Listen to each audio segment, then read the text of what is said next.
How do I describe the way I felt about the new Blade Runner movie with a mature and rational attitude?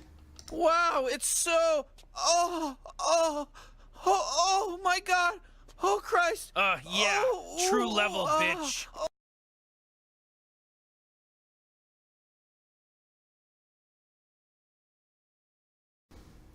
Well, as you can see, I just saw the new Blade Runner, aka Blade Runner 2049.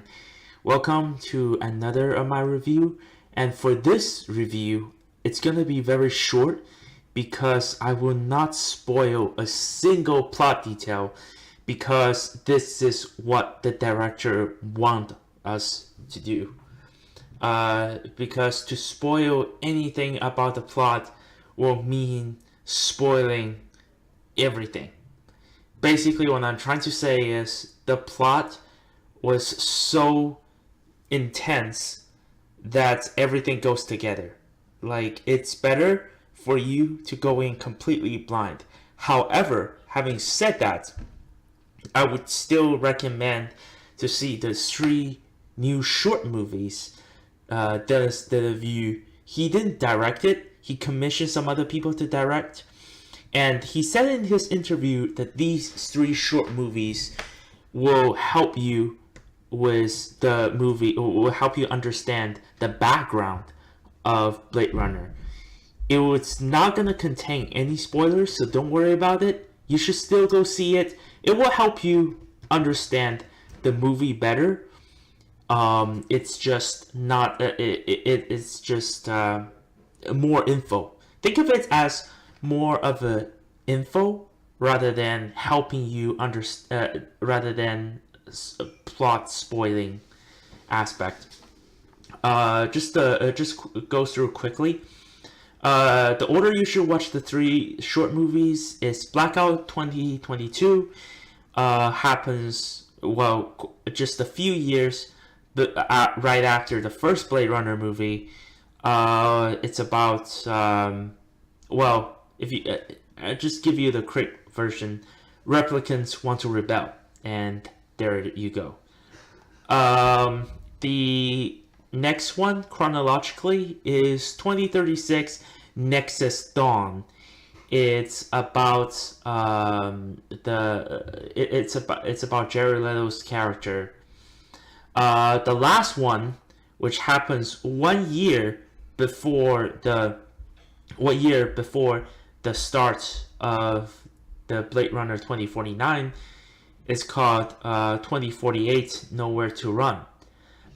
This give you a little bit more about David Batista's character.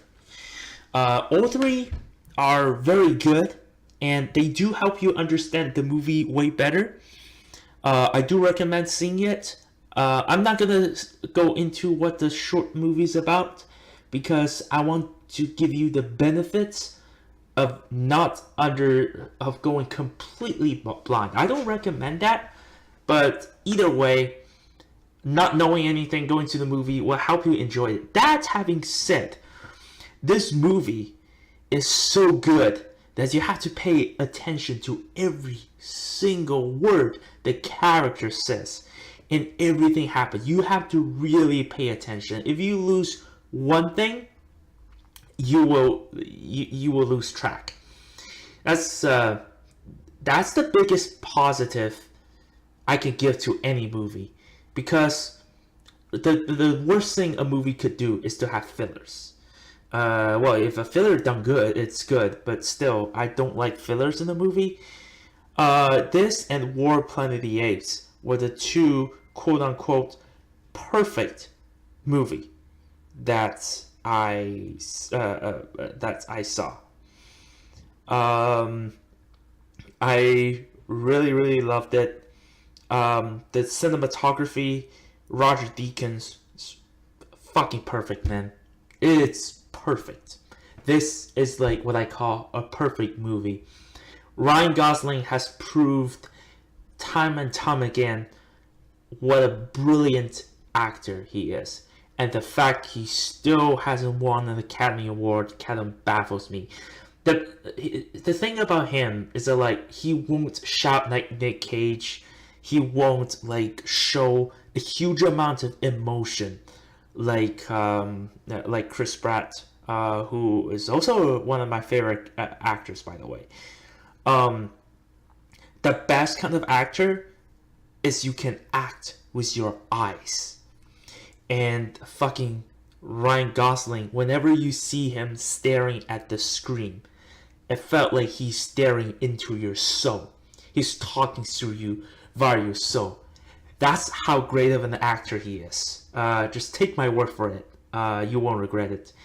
There is not a single character, even David Bautista's character, who is not a major player in here, but he is. But everyone did an absolutely amazing job. Harrison Ford gave the best performance he ever did since, well, Blade Runner.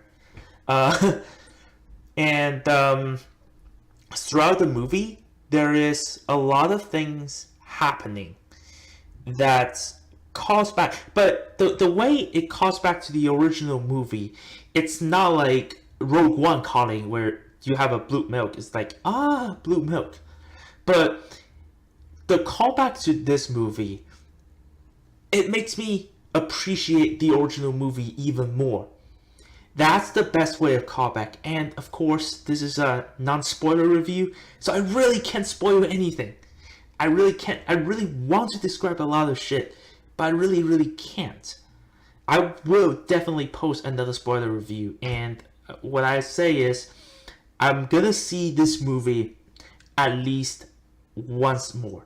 And probably, hell, like 2 more times, at the very least. This is a very, very good movie. And I got a feeling like this is a movie that you had to really, really think, like the original. I have a feeling it could turn some people off because I just checked on Rotten Tomato. Before the screening, everyone gave it like people gave it like a 98% or like 95%. Now it dropped down to a 90%.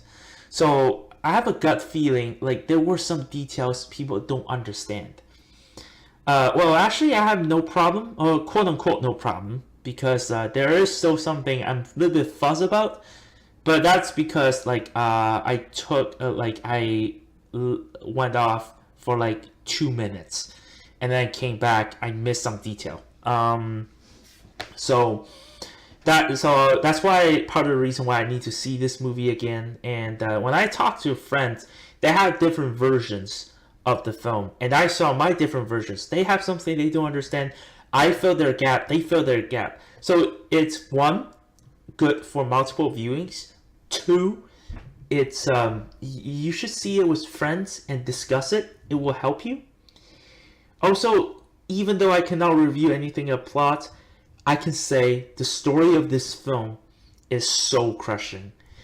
When I came into the film, I thought this film is gonna be asking about what it means to be human. It's way more than that. It asks the question of what it means to be real, but not in the way Matrix asks you. What it means to be real, what it means to be alone, what it means to be in love, and what it means to have a purpose in life. It asks so many questions without filling your head with like over the top narration. It's the movie like you should. It's a way better movie than The Matrix. It has a lot of questions, same question that Matrix asked, but it was executed way better because Ryan Gosling, like he and everyone in the film just carry. Great actors, they carry the movie. They don't need exposition to tell you how you feel. You can look at them and know how they feel. So far right now, I could not pinpoint a single flaw. Well, actually, this is not a flaw. It's more of a personal preference. I personally feel like the movie going a little bit way more mainstream than the original Blade Runner, but that's just my thoughts. I don't even call it a nitpick. It's just a preference. So, having said that, I would definitely I want to give this movie 10 out of 10. However, I have my own rule of like not giving movie I just saw once perfect score, because I want to have some, I want to see if it stands multiple viewings. So for now, I'm gonna give it 8.9 out of 10. Again, it's the highest I can give to a movie I just saw. So hopefully you guys like my review, and I am definitely gonna make a spoiler-filled review on this movie sometimes later. Probably after when it comes DVD, I don't know. Probably after seeing like a couple of times. I'm definitely gonna watch it more than once. More. It's a really, really good movie. This and The War of Planet of the Apes were like top 2 of my favorite movie this year. It's like a perfect movie. Alright, thank you so much for listening in. If you liked my video, please click like or subscribe. And once again, if you think I'm good, you're pretty good too.